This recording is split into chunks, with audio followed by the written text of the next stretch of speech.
समर्थ साहेब शिवदास का जन्म पंजाब प्रांत में ब्राह्मण कुल में हुआ था।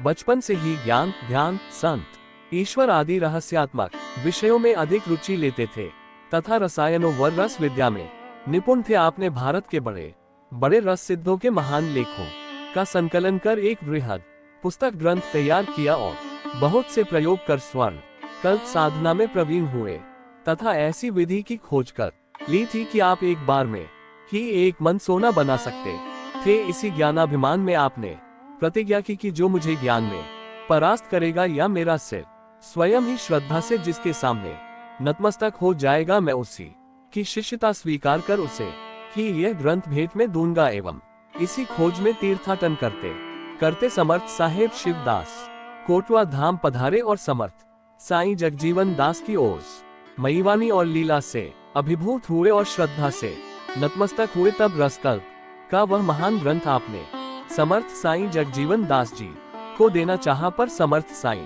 जगजीवन दास जी ने कहा, तुम एक बार में एक ही मन सोना बना सकते हो, पर सत्य नाम तो लाखों पारस का जन्मदाता है। ये सुनकर समर्थ साहेब शिवदास ने वह ग्रंथ घाघरा नदी में विसर्जित कर दिया और शिष्यता ग्रहण की तथा गोंडा जिले में रहकर नाम उपासना करने लगे। समर्थ साहेब शिवदास बचपन से ही परम ज्ञानी भी थे और पंडित भी, और अब महान नाम उपासक बन चुके थे। फलत आपकी कीर्ति दूर दूर तक फैलने लगी। ये बात गोंडा राज्य के उच्च कुलीन वेद पाठी पंडितों के ईर्ष्या का विषय बन गई और उन्होंने राजा से उल्टी सीधी शिकायत कर समर्थ साहेब शिवदास को शिष्यों सहित दरबार में तलब करवाया।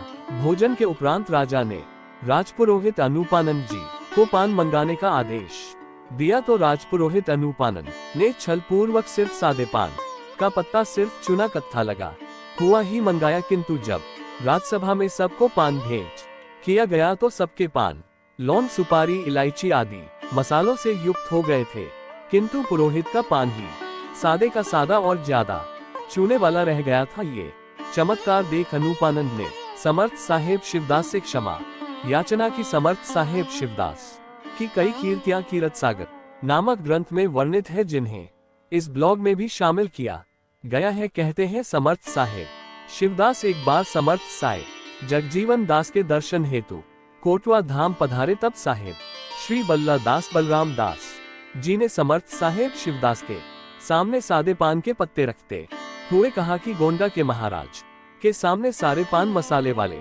बना दिए थे और अब चमत्कार दिखाने लगे हो, यहाँ करके दिखाओ तो जाने। समर्थ साहेब शिवदास जी की आंखों में आंसू आ गए। गुरु पुत्र को कैसे समझाएं कि क्या परिस्थितियां थी। अतः हाथ जोड़ते हुए समर्थ साहेब शिवदास दास ने कहा, यदि मुझ पर मेरे सद्गुरु प्रसन्न हो जो अपने भक्तों की लाज बचाते हैं, तो सारे पान मसाले युक्त हो जाएं। और जब साहेब श्री बल्ला दास जी ने देखा तो सारे पान मसाले युक्त हो गए थे। जब समर्थ साईं जगजीवन दास जी ने यह बात सुनी तो उन्होंने शिवदास को हृदय से लगाते हुए कहा, मुझ में और तुम में कोई भेद नहीं, कोई दूरी नहीं, और तुम सब में समर्थ हो। यह मेरी विशेष इच्छा है कि तुम पंजाब जाकर सतनाम पंथ की अलख जगाओ। अतः समर्थ साईं जगजीवन दास जी के आदेशानुसार साहेब शिवदास शिष्यों सहित पंजाब की ओर गए। वर्तमान में समर्थ साहेब शिवदास का समाधि स्थल पाकिस्तान शासित पंजाब में पड़ता है। आप विशुद्ध नामोपासक रहे तथा 14 गद्दी में आपको स्थान प्राप्त है तथा आप स्मरण मात्र से ही दुखों को दूर करते वाले हैं।